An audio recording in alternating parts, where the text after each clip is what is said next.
오늘은 준비된 말씀은 생명의 바다와 사망의 바다입니다. 천성경 290페이지를 훈독해 드리겠습니다. 사람이 존재하기 위해서는 자신의 몸에서부터 먼저 주고받는 과정을 거쳐야 합니다. 남자와 여자도 상대적 요건을 갖추어서 서로 주고받아야 존재할 수 있는 것입니다. 만일 남자는 여자가 필요 없다고 하고 여자는 남자가 필요 없다고 한다면 100년도 못 가서 세계는 다 망하고 말 것입니다.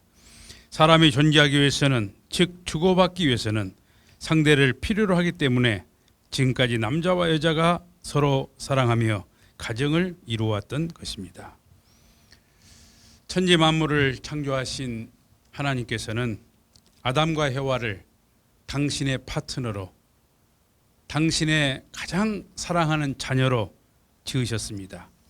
그리고 그들에게 이르시되 생육하고 번성하여 만물을 주관하라.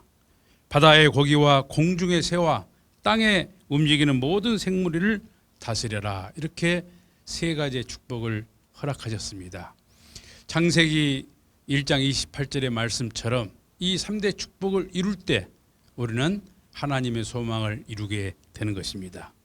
이처럼 창조 이상에 대한 웅대한 포부와 계획이 있었지만 인간 조상 아담과 해와의 타락으로 인하여 거짓의 주인 되는 사탄이 이 세상의 임금이 됐다. 이렇게 요한복음 12장 31절에는 말씀하고 있습니다. 또한 인간의 영적 배경을 지배하고 있는 것이 사탄이다. 고린도후서 4장 4절에 이렇게 말씀을 하고 있는 것입니다.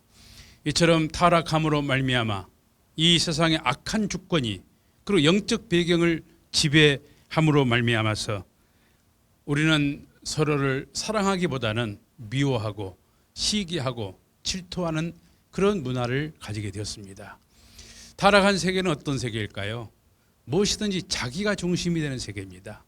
자기가 중심이 돼서 생각하고 자기가 중심이 돼서 말하고 자기가 중심이 돼서 행동함으로 말미암아 서로 사랑하고 배려하고 이해하는 문화가 굉장히 부족하다는 것입니다. 내가 중심이 되는 그러한 가정이나 사회에는 사랑이 존재할 수가 없습니다. 그런 타락한 세계를 이룸으로 말미암아서 원망과 죄악이 가득한 환경권이 만들어지게 됐다. 이런 말씀이 되겠습니다. 이러한 죄악 세계를 구원하시고 석방하시는 것이 하나님의 뜻입니다. 타락한 인간이 창조 본연의 가치를 완성한 인간으로 다시 돌아가는 것, 이것이 구원이요 회복이며 하나님의 섭리의 완성이다. 이렇게 말씀을 드릴 수가 있겠습니다. 그러기에 마태복음 5장 48절에 말씀하시기를 하나님의 온전함 같이 온전하라. 하나님의 온전함처럼 우리 인간이 하나님과 같이 온전한 사람이 되기를 소망하시는 것이 하나님의 뜻입니다. 따라서 신앙이라고 하는 것은 누구를 위해서가 아니고 자기 완성에 대한 헌신입니다. 내가 하나님의 온전함처럼 온전한 인간이 되는 것, 그러기 위해서 우리는 기도를 하고 말씀을 공부하고 헌신하고 봉사하면서 내 인격을 만들어 가는 것입니다. 예수님께서도 뜻이 하늘에서 이루어진 것처럼 땅에서도 이루어지기를 기도하라 했습니다. 참부모님께서는 이 지상에서 천국 생활을 해야 죽어서 영계에 가서도 천국 생활을 할 수 있다. 이렇게 말씀하십니다. 정말 이 지상에서 우리가 어떻게 말씀을 중심 삼고 생활하느냐, 얼마만큼 사랑할 수 있고 어디까지 사랑할 수 있느냐, 이것이 우리 인생에 참으로 중요한 덕목이다. 이런 말씀이 되겠습니다. 오늘 말씀의 제목처럼 사망의 바다를 탈출하여 생명의 바다로 돌아가는 것, 이것이 복귀입니다. 사망의 바다를 뒤로 하고 생명의 바다로 진입하는 것, 이것이 구원입니다. 이것이 복귀요 구원이요 회복이며 하나님의 뜻을 이루어 드리는 것입니다. 저는 여행을 하면서 그 나라의 문화와 풍습에 대해서 또 언어에 대해서 많은 관심을 가지면서 살아온 사람입니다. 90년대 초 이집트 선교사로 활동하면서 이스라엘과 그리스를 왕래하며 참 많은 것을 배우고 또 많은 것을 느꼈습니다. 이스라엘의 갈릴리 호수에서 우리 조장훈 목사님과 같이 이렇게 수영도 하고 또 사해에 가서는 머드팩을 하면서 사람이 누우면 그 물 위로 사람이 뜹니다. 그런 사해에 대한 체험도 하면서 이렇게 생활을 하게 됐는데 원리적 안목을 가지고 보니까 참으로 하나님의 섭리가 오묘하구나 하는 것을 깨닫게 됐다는 것입니다. 갈릴리 호수는 청정 지역으로서 관리되고 있으며 이스라엘 사람들이 마시는 생명수의 원천입니다. 그래서 그들은 갈릴리를 생명의 바다로 기억하고 하늘의 축복으로 생각하고 있었습니다. 갈릴리 호수는 이스라엘 북쪽에 있는 담소입니다. 호수의 둘레가 약 53km이고 남북으로 21km, 동서로 11km이며 면적은 대략 166평방킬로미터에 이릅니다.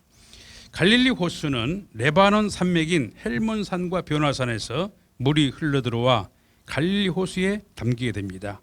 그리고 고여있지 않고 물이 흘러 요단강을 이루고 그 끝에 갈릴리 호수의 10배 정도 되는 사해 바다가 형성되어 있습니다. 그런데 이스라엘 사람들은 사해 바다를 글자 그대로 죽음의 바다다 이렇게 이야기를 합니다. 생명의 바다인 갈릴리와 죽음의 바다인 사해는 어떤 차이가 있을까요? 그렇습니다. 사해 바다는 물이 흘러 들어오기만 하고 내보내지를 않습니다. 그러나 갈릴리 호수는 물이 흘러 들어온 만큼 그대로 흘러보내는 정말 치수가 정말 잘 되어 있습니다. 그러니까 원리적으로 보면은 잘 주고 잘 받는 바다라는 거죠. 들어온 만큼 흘러보내기 때문에 굉장히 청정하게 되고 그리고 많은 물고기들이 그 속에서 이렇게 살면서 우리 인간들에게 굉장히 유익한 그런 호수가 됩니다. 또 그것이 청정 지역으로서 이스라엘 사람들의 수돗물의 원천이 됩니다. 그러니까 생명수죠. 그래서 갈릴리 호수야말로 하나님의 축복이다. 생명의 바다다. 이렇게 이야기를 하고 있었습니다. 그렇다면 사해는 어떻습니까? 사해는 아라비아 반도 북서쪽에 위치하고 있으며 지중해 해안에서 약 100km 지점에 요르단과 이스라엘 사이에 걸쳐 있습니다. 6.1 전쟁, 중동의 6.1 전쟁 이전에는 요르단 소유였으나 6.1 전쟁에 승리한 이스라엘이 전리품으로 분할해서 관리하고 있습니다. 동서 너비는 약 15km이고 남북 길이는 약 80km입니다. 가장 깊은 곳은 399m나 됩니다. 사해 바다는 요단 강물을 받아들이기만 하고 흘러내보내지는 않아서 수분 증발이 심해 염분이 약 30에서 40%에 이른다고 합니다. 사해 바다는 그야말로 죽음의 바다란 그런 의미로 불려지고 있다는 사실입니다. 생명의 바다와 사망의 바다를 비교하면서 하나님의 섭리가 참으로 오묘하다 하는 것을 느꼈다 했습니다. 갈릴리 호수 주변에는 올리브와 야자수 나무가 참 많습니다. 그리고 요단강을 이루면서 그게 옥토예요. 그러니까 이스라엘 사람들의 곡창지대입니다. 그러니까 생명의 바다는 우리 인간이 바라볼 때 생명 역사, 사람을 살리고 하나님의 섭리를 살리는 역사가 이루어지고 있더라 하는 것입니다. 또한 2000년 전에는 이 호수에 굉장히 물고기가 많았던 것 같습니다. 그래서 어부 베드로는 이곳에서 물고기를 잡아가지고 스페인으로 수출을 하는 그런 국제 항구 도시였다 이렇게 고증을 하고 있습니다. 베들레헴에서 태어난 예수님이 직접 이곳에서 목회를 했고 제자들을 기르고 훈련하고 교육하고 그리고 갈릴리 호수 주변에서 하나님의 섭리를 기획하고 계획하고 어떻게 뜻을 이룰 것인가를 고심했던 것이 바로 갈릴리 호수 주변입니다. 그곳에 가게 되면 그러한 예수님의 목회 활동을 기념하는 기념 예배당이 있는 것을 볼 수가 있었습니다. 이처럼 생명의 바다 갈릴리 호수를 중심한 요단강변에는 생명의 역사가 참 많더라는 거예요. 우리가 자연 생리적으로 볼 때도 생명의 역사가 많지만 섭리적으로 볼 때도 하나님의 섭리가 그곳에서 많이 이렇게 생산적으로 이루어진 것을 볼 수가 있습니다. 사랑하는 평화회원 그리고 시민 여러분, 이것이 우연이겠습니까? 아닙니다. 사망의 바다 주변에는 사망의 역사가 많다는 것입니다. 사해바다는 염분이 30에서 40% 이르기 때문에 어떤 생명이 살 수가 없습니다. 물고기도 없습니다. 그리고 풀 잡초도 없습니다. 그리고 그 물놀이를 하면서 만약에 눈에 물이 들어가면 실명할 수도 있습니다. 그러니까 죽음의 역사가 많은 거죠. 그리고 그 사해 주변에는 참 섭리적으로 볼 때도 굉장히 부정적인 사탄의 역사가 많았다는 것을 알 수가 있습니다. 사해 주변에는 뭐가 있느냐? 여리고성이 있습니다. 하나님의 뜻을 이루기 위해서 광야 시대를 끝마치고 반드시 넘어야 될 그 여리고성은 사탄의 장막의 상징입니다. 여리고성이 있습니다. 그리고 예수님이 40일 금식을 하고 3대 시험을 받은 시험산이 바로 여리고성 지근에 있습니다. 예수님이 십자가를 짊어지고 겟셋마네 동산을 오르셨습니다. 그 겟셋마네 동산도 사해 주변에 있다는 것입니다. 또 어떻습니까? 구약을 보게 되면 사울이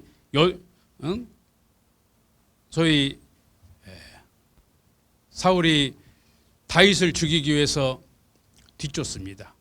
그 다윗이 숨어서 사울의 그런 죽음을 피하기는 피했지만 그 계곡이 또한 사해 바로 주변에 있다는 것을 생각해 보게 될 때에 이처럼 자연 환경과 하나님의 섭리는 깊은 관계가 있다 하는 것을 발견하게 되었다는 것입니다. 그렇다면 갈릴리 호수와 사해 바다는 무슨 차이가 있겠습니까? 갈릴리 호수는 그야말로 생명의 원리인 수수작용이 잘 되는 바다입니다. 들어만큼 내보내는, 잘 주고 잘 받는 바다가 바로 갈릴리 호수입니다. 반면에 사해는 받아들이기만 하고 내보내질 않습니다. 그러니까 수수작용이 잘 안 되는 거죠. 주고받는 원리, 주고받는 생명의 원리가 작동하지 않는 곳이 어디냐? 바로 사해 바다라는 것입니다. 우리가 하나님의 뜻을 중심 삼고 바라보게 될 때에 왜 주고받아야 될까 생각을 합니다. 하나님이 피조 만물 세계와 그리고 인간을 창조하신 그 모습을 보게 되면은 모든 것이 쌍쌍입니다. 광물 세계도 양이온과 음이온이 있고, 식물 세계는 수술과 암술이 있고, 동물 세계는 수컷과 암컷이 있고, 인간 세계는 남자와 여자가 있습니다.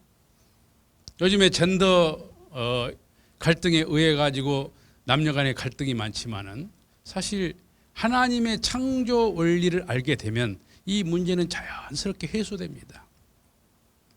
선의의 조건이 있지 않습니까? 부모라는 말은 자녀가 먼저 있는 것이고, 형이라는 말은 동생이 있는 것이고, 남편이라는 말은 아내가 있는 거 아니겠습니까? 그래서 부모와 자식은 뗄래야 뗄 수 없는 천륜이요, 상응입니다.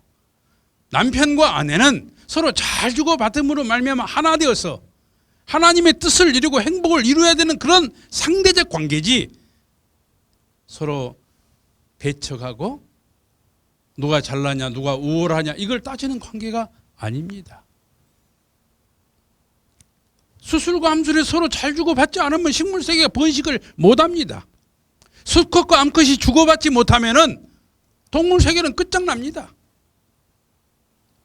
이처럼 잘 주고받음으로 말미암아 새로운 생명이 태어나고 소위 번식을 하고 잘 자라게 되고 활동을 하게 되고 영속성을 유지하는 거 아닙니까? 이거 생명의 원리라는 거예요.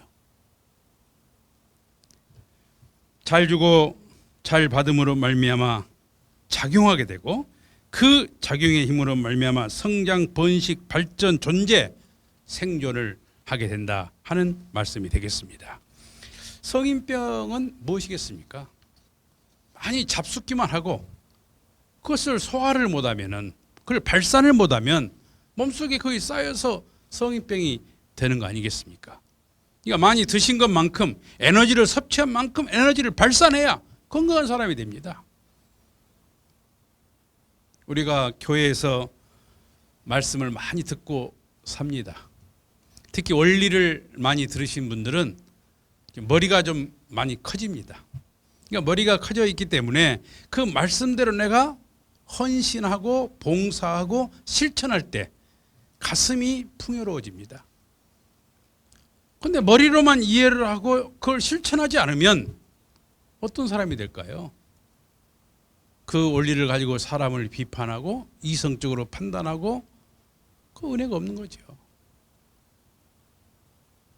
그러니까 받아들이기만 하고 원리를 받아들이기만 하고 실천하지 않으니까 원리를 받아들이기만 하고 행동을 옮겨주지 못하니까 혹평을 한다면 사회가 되는 것입니다. 들어온 만큼 내보내야 됩니다. 내가 알고 있는 만큼 행동으로 옮길 때 갈릴리 호수처럼 내 안에 생명이 풍요로워지고 내 안에 사람을 끌어들일 수 있는 그런 매력과 사람들이 나와 함께 하고 싶어 하는 그러한 끌림이 있다 이겁니다. 그래서 우리가 얼마만큼 알고 있느냐 그것도 매우 중요합니다. 그러나 알고 있는 것을 얼마만큼 실천하느냐 이게 더 중요하다는 거예요. 이것은 하나님의 생명의 원리이기 때문에 어떤 개인이나 조직이나 어떤 교회나 이 원리를 어기면 누구라도 사회바다가 되고 사회바다가 되면 죽음의 역사, 사탄의 역사를 대변할 수밖에 없다는 하늘 부모님의 말씀을 이 시간 전하지 않을 수가 없습니다. 그러나 우리의 현실은 어떻습니까? 사실 받는 거 좋아하고 그 받는 것을 돌릴 줄 모르는 그런 환경권에 우리가 삽니다. 우리가 뜻길을 가면서도 서로 심정적으로 상대를 배려하고 상대의 입장에서 생각하고 상대가 아플 때 같이 아파해주고 그런 문화나 그런 환경을 참 만나기가 어렵습니다. 그러니까 우리가 발전하지 못하고 우리가 그 공동체 속에서 크게 위로받지 못하는 까닭입니다. 정말 잘 주고 잘 받는 사랑과 심정과 그리고 말씀을 서로 잘 주고 잘 받는 이 원리가 작동할 때 우리 공동체는 더 뜨거워지고 그리고 많은 사람들이 우리 공동체에서 함께 하고 싶어한다 하는 말씀이 되겠습니다. 뜻길은 힘들고 어려운 여건이 많이 만나게 돼 있는 것입니다. 왜? 이 세상을 지배하고 있는 것이 악의 주체인 사탄이기 때문에 그 사탄의 벽을 넘다 보니까 많은 고난을 당하게 돼 있어요. 어려움에 부딪히게 돼 있습니다. 언덕을 오르게 돼 있습니다. 그러나 이 생명의 원리를 중심하고 서로 잘 주고 받으면서 가게 되면 이곳이 바로 하나님의 뜻이 있구나. 이곳이 생명의 길이구나 하는 것을 우리 모두는 느낄 수가 있습니다. 상대를 배려하고 나눠주려고 하고 서로 위로하고 애쓰는 이 고상한 사랑을 실천하는 평화애원 그리고 평화시민 여러분이 되시기를 다시 한번 말씀을 드립니다. 하늘 부모님과 참 부모님은 우리가 사망의 바다에 있다고 보시는 거예요. 그 사망의 바다를 탈출하여 해방되고 석방돼서 생명이 넘치는 생명의 바다, 소위 천일국 백성이 되기를 바라신다는 것입니다. 새로운 시대가 펼쳐질 것을 예언서로서 말씀을 주신 계시록의 말씀을 잠깐 봉독에 올리겠습니다. 계시록 22장 1절에서 5절의 말씀을 보면은 이렇습니다. 저가 수정같이 맑은 생명수의 강을 내게 보이니 하나님과 어린 양의 보좌로부터 나서 길 가운데로 흐르더라. 강 좌우에 생명나무가 있어 12가지 실과를 맺히되 날마다 그 실과를 맺히고 그 나무 잎사귀들은 만국을 소성하기 위하여 있더라. 다시 저주가 없으며 하나님과 그 어린 양의 보좌가 그 길 가운데 있으리니 그의 종들이 그를 섬기며 그의 얼굴을 볼터이요 그의 이름도 저희 이마에 있으리라. 나를 본 자는 하나님을 보았거늘 어찌하여 나를 보고도 하나님을 보이라 하느냐. 다시 밤이 없겠고 등불과 햇빛이 쓸데없으니 이는 주 하나님이 저희에게 비치심이라. 저희가 세세토록 왕노릇할 것이다. 그렇습니다. 생명의 바다가 이루어지면 나타날 현상을 말씀하고 계십니다. 하나님의 나라가 이루어지기 위해서는 뭐라고 말씀하셨습니까? 길 가운데로 흐르더라. 우리가 주류라는 말을 많이 쓰지 않아요. 주류. 중심과 하나 되어서 간다. 근데 그것이 길 가운데로, 좌우로 흩어진 게 길 가운데로 흐른다. 하나님이 나에게 주신 은혜와 사랑과 말씀이 나를 통해서 많은 사람에게 흘러들어야 된다. 그래야 새로운 신천신지가 이루어진다. 그런 말씀을 주고 계십니다. 또 그런 말을 합니다. 그의 종들이 그를 섬기며. 종은 주님을 섬기게 돼 있죠. 섬김이라는 말은 질서를 말합니다. 우리가 인생을 살고 신앙을 하면서 참 중요한 것이 아벨이 없는 사람, 불쌍한 사람이죠. 그럼 아벨은 있는데 가인이 없는 사람, 이 사람은 대단히 자기중심한 사람이에요. 그러니까 우리에게는 내가 섬기는 아벨도 있고 나를 찾아와서 위로받고 싶어하는 가인도 있어야 됩니다. 그 질서의 세계입니다. 타락한 세계는 뭐냐? 질서가 깨진 세계입니다. 질서가 깨진 세계를 참 부모님께서는 난장문화다. 앞뒤의 질서가 바뀌었다 이거죠. 난장문화다. 그러면 질서가 만들어진 세계는 뭐냐? 고상한 문화라 그랬습니다. 우리가 가정의 질서를 보게 되면 부모 자식 상하 질서입니다. 남편 아내 좌우 질서입니다. 형 동생 전후 질서입니다. 상하 좌우 전후 질서인데 그 질서에서 내가 중심이 되면 질서는 깨집니다. 그럼 뭐냐? 서로를 섬기는 거죠. 섬기는 방법이 뭐냐? 나를 보고하는 것입니다. 우리가 흔히 그런 말 하잖아요. 우리는 대화가 없다. 근데 대화가 없기는 없는데 뭐냐? 상대가 그 책임이 있다. 그런 말이죠. 그러니까 대화의 대원칙은 뭐냐? 나를 보고하는 거죠. 생활을 보고하는 거죠. 조그만 일이라도 보고를 합니다. 그러면 대화가 깊어져요. 저도 이상재 회장님을 모시고 있고 또 나와 함께 하고 있는 직원들이 있습니다. 회장님에게도 보고를 하지만 우리 직원들에게도 제가 보고를 합니다. 오늘은 무슨 일이 있을 것이고 이번 주에 이런 일이 있을 것이다. 그 보고를 통해서 서로 아이디어가 공유되고 서로 에너지가 시너지 효과를 통해 가지고 일할 맛이 난다는 거죠. 사람이 언제 보람을 느낍니까? 나와 함께 하고 있는 사람과 하나 됐을 때 보람을 느끼는 거 아니겠습니까? 그래서 생명의 바다는 질서의 바다입니다. 그 질서의 바다는 서로를 섬긴다 했습니다. 새로운 하늘과 새로운 땅이 펼쳐진 세계는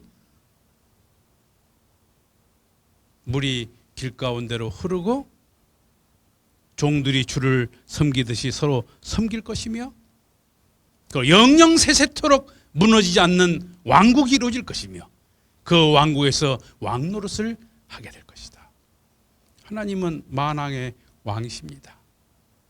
우리가 창조 이상을 이루게 되면 하나님의 3대 축복을 완성하게 되면 우리는 하나님의 자녀가 되고 하나님이 만왕의 왕이기 때문에 우리가 왕노릇 하는 거죠. 선의 권세를 가지고 하나님의 나라를 이루어가는 그런 모습을 그려주고 있습니다. 계시록 말씀은 새 시대에 주님을 모시고 신천 신지 생명의 바다에서 아름답게 살 수 있는 세계를 노래하고 있습니다. 미래의 꿈과 희망 그리고 소망을 준 말씀을 계시하고 있습니다. 사랑과 심정을 중심하고 잘 주고 잘 받는 생활이야말로 천일국 백성이 되는 참된 생명의 길이라는 사실을 다시 한번 내 마음속 깊이 각인하면서 하늘 부모님과 참 부모님의 사랑이 언제나 충만하시기를 축원드리겠습니다. 여러분 감사합니다.